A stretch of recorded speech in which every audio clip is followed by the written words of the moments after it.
Ana e errët e ëndrës amerikane. Të gjithë keni dëgjuar për Rockefeller, po a e dini historinë e tij? Tani po ju tregoj historinë e familjes Rockefeller dhe nga ku filloi çdo gjë. Ju paralajmëroj që kanë vuajtur fillimisht, por dëgjoni se çfarë ndodhi më vonë. Si gjithmonë kush është rastësisht dhe nuk e ka bërë ende, bëjini like faqes dhe videos të shihemi sërish dhe ju falenderoj që jemi përbashkë. Ishte viti 1839 dhe në një cep të Amerikës lindi një djalë, John Rockefeller. Ishte i biri i Williamit.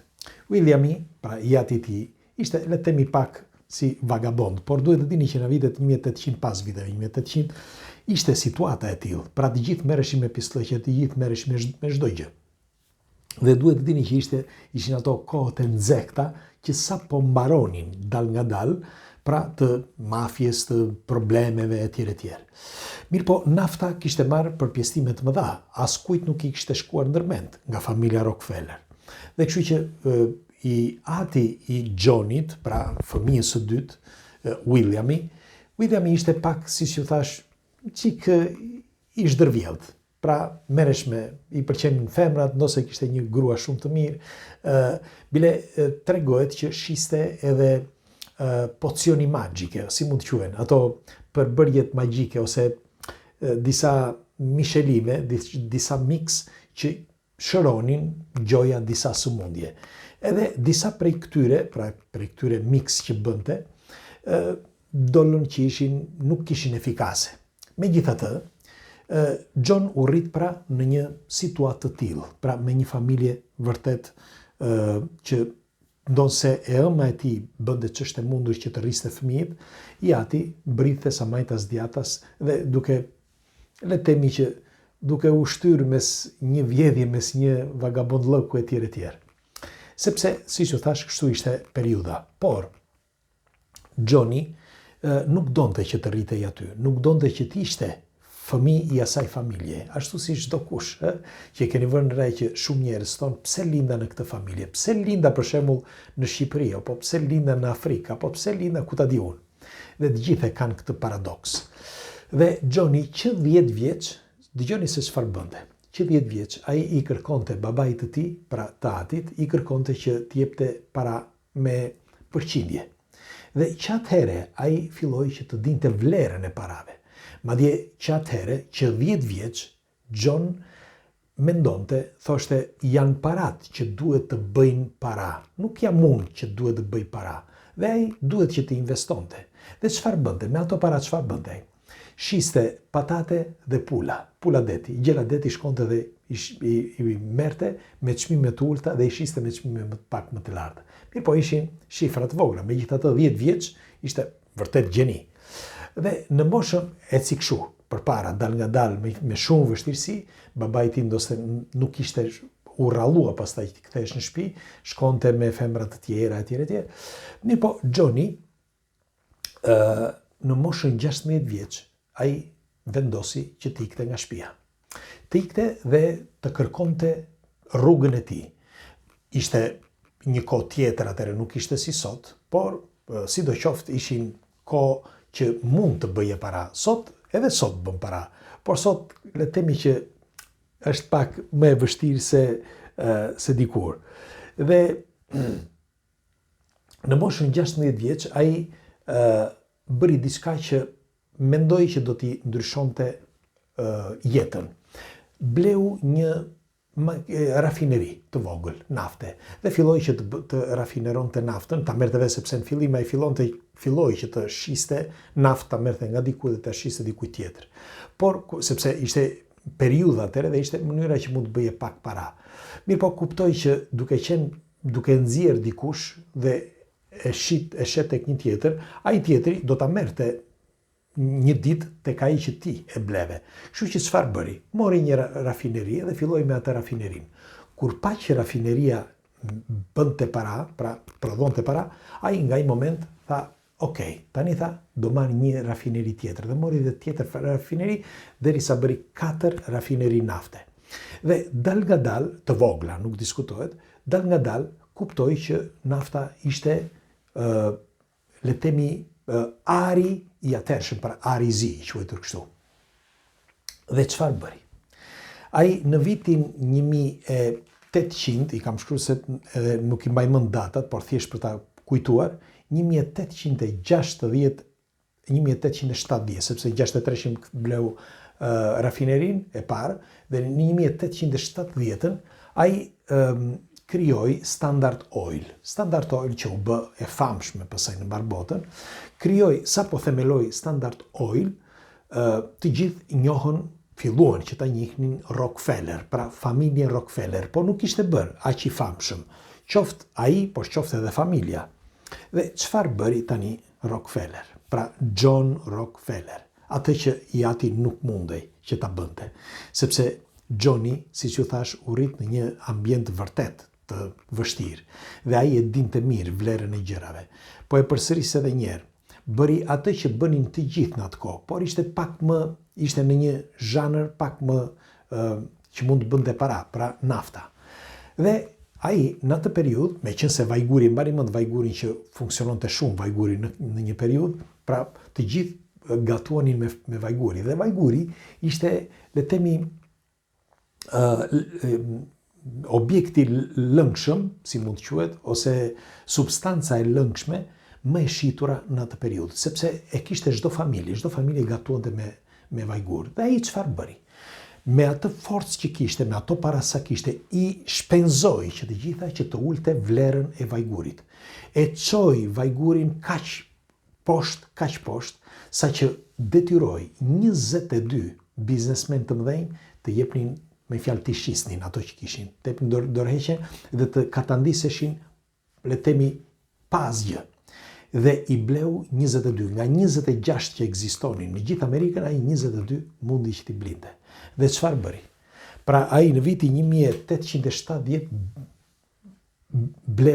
bëri këtë lojën, në vitin 1872, dhe në vitin 1880 ai u bë monopol. Pse?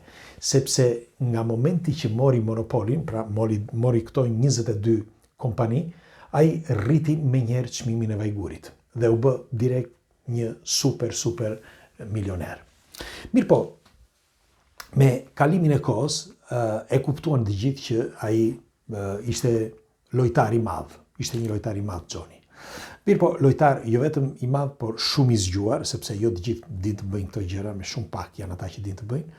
Dhe në një moment, një grua që ishte një nga, me kalimin e kohës kjo, një nga këta biznesmen që a kishte lënë jati, që ai i bleu edhe asaj një pjesë të madhe, me fjalë katandisi atë që ta linte kompaninë e saj, dhe ky e bleu, dhe ajo e denoncoi dhe bëri një rrugë të gjatë denoncimesh, gjyqesh etj, derisa e çoi në gjykatën e lartë. Dhe gjykata e lartë, dëgjoni, sepse është vërtet gjeniale kjo. Gjykata e lartë, pasi e kontrolloi burën, spionazhin, që të kuptoni se çfarë kishte ndodhur etj, dhe e bën diçka. Morën, pra e përvetësuan, pothuaj një pjesë të madhe të kompanisë që ai kishte. Kompaninë që ai kishte, pra Standard Oil, e ndan në 34 kompani të tjera që ja dhanë disave, ata që kishin humbur, por të tjerë i ndanë këto. Tani, duke ndarë këtë, ata nuk e dini që John Rockefeller kishte aksione brenda këtyre ku ata i quan. Pra, aksionet ai kishte përgatitur me kohë, pra me të gjithë këta, kishte aksione. Dhe në momenti që gjithsekush mori një copë, gjithsekush punonte që të bënte sa më shumë para. Dhe gjithsekush e rriti vlerën, pra rriti vlerën e kompanisë, rriti vlerën e parave, dhe ai u bë akoma më i pasur se më përpara. Pra kjo ishte gjeniale. Por pastaj me kalimin e kohës, ai teksa ishte pak më i vjetër, duke filluar nga mosha 80 vjeç e tutje, ishte, le të themi që filloi, sepse u martua pastaj me një grua që e donte shumë, atë grua. Në fakt, ajo e mblodhi si njeri dhe ai filloi që të ndihesh në faj. Dhe me kalimin e kohës, filloi që të dhuronte dhe para. Kishte miliarda, me fjalë në ato vite ai ishte miliarderi numër 1 i gjithë botës. Dhe filloi që të të jepte para. Mirë po kuptoj që nga momenti që jepte para, ndihesh mirë, sepse nga periudha që ai mori të gjitha këto që ishte u përballë me gjyshin dhe pastaj gjithë njerëzit e urrenin e tjerë, pa që nuk e donin njerëzit, pa që e largonin dhe shokët dhe miqt. Dhe nga ai moment ai u stresua jashtë mase, pra kishte një stres total. Dhe për një periudhë kohe që kishte këtë stresin, ishte pikërisht kjo grua që le të themi e ndihmoi në një farë mënyre, duke i thënë që ti ku do t'i çosh gjitha këto para? Je po falur njerëzve që kanë nevojë. Dhe ai kështu bëri. Dhe fali derisa ishte gjallë rreth 500 milion dollar, që sot janë miliarda, mund të themi 500 miliard. Po. Dhe u fali shumë organizatave, u falte njerëzve, teksa shikonte ndonjë që i kërkonte ndihmë ai ja falte. Dhe hapi pastaj University of Chicago, me fjalë Universitetin e Chicagos.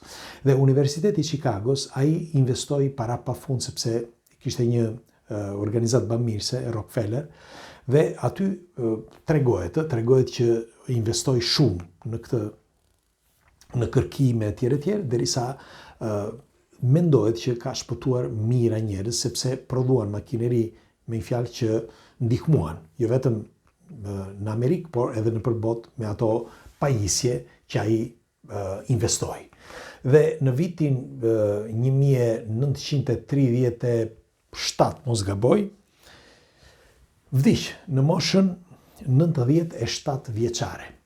Dhe historia e tij na mëson që është një histori e hidhur dhe e fortë, që është e vërteta, ishte një periudhë vërtet e rëndë në atë kohë, por na mëson që ai, një djalosh 10 vjeçar që e filloi nga zeroja, e filloi nga minus zero, sepse janë pikërisht ato eksperiencat e jetës që të japin atë iden e rëndësisë, pra rëndësisë së gjërave, për shembull në këtë rast edhe të parave, që siç thash, ai e mendoi që atëherë që kur ishte 10 vjeç që nuk ishte ai që duhet të bënte paran, por ishte vetë paraja që duhet të riprodhonte vetveten. Dhe bëri atë që se kishte bërë kush. Normal që tani kanë dolën dhe të tjera, pastaj flasin për 6 motrat, por që është një diskutim tjetër ky, por doja ta thoshe që flasin dhe për këtë, por këto janë spekulime më shumë, por kjo është historia e vërtet e John Rockefeller. Dhe unë doja t'ju pyesja juve, sa ju ka ardhur ndërmend juve një ide që ju keni kërkuar ta bëni në jetën tuaj, një ide çfarë do lloj qoftë ajo, një ide të një ndërtese, apo të një bari, apo të një aktiviteti, apo të çfarë do lloj gjë, sa herë ka ardhur ndërmend. Ja u them unë, sepse shqiptarët janë numër 1. Shqiptarët kanë miliona ide çdo ditë, por ka një problem të madh. Shqiptarët kanë problemin e madh që kanë miliona ide, por nuk përqendrohen në asnjë nga ato. Dhe ky është problemi kryesor. Pastaj vijnë të tjerat që duhet jesh në momentin e dur, duhet jesh i zgjuar, duhet jesh edhe shumë llogaritar e tjerë. Por gjëja e parë që është, pra ta fillojmë nga këtu. Gjëja e parë, shqiptari ka miliona ide, por nuk përqendrohet. Kam një pafundësi historisht të kësaj natyre, por nuk dua që të zgjatem. Do t'ju them vetëm kaq, që shpresoj që të nevojitet si një leve e Arkimedit. Unë kërkova që të bëhesha iluzionist, nuk e lash, ju qepa pas këmbë derisa unë u bëra iluzionist dhe shkova në raj. Kërkova që të bëhesha aktor, u thash të gjithëve që në fillim, dhe e din të gjithë këtë, që në fillim thash, unë nuk jam aktor, por unë thash, do mundohem që të bëhem aktor. Dhe kështu bëra. Bëra 26 filma fiction e tjerë, 27 sa ishin, dhe pastaj thash, nuk jam shkrimtar, po shkruajta libra. Pastaj thash, nuk jam një prezantues televiziv, nuk mund ta bëj dot këtë, por bëra aq teste në Rom, pra gjatë gjithë asaj kohe, përpara se të shkoja në Shqipëri, dhe pastaj ja arrita, dhe për 5-6 vjet bëra prezantuesi.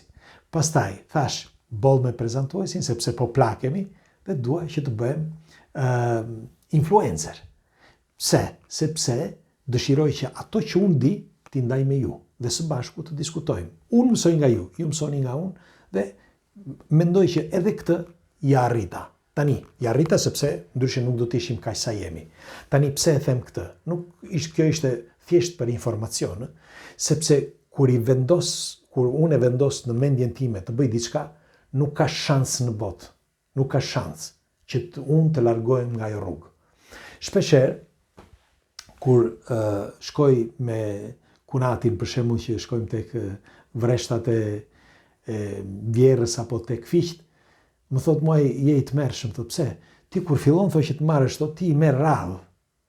Sepse edhe kur marr për shembull një qese, që të marr ca rrush për shembull, apo kur marr fiq, i marr radhë. Një pjesë, me fjalë do marr një pjesë deri ku mendoj unë. Dhe unë mendoj që kjo është ai sensi që njeriu duhet ta marr seriozisht diçka. Pra, jo ta marr, hajt ta bëj. Ky është mendimi im, tani më thoni ju nëse unë kam të drejtë ose jo. Ja u thash këtë histori dhe erdha dhe në këtë konkluzion, sepse shpresoj që t'jap kurajo dikujt. Pres komentet tuaja. Natën e mirë, ju përqafoj.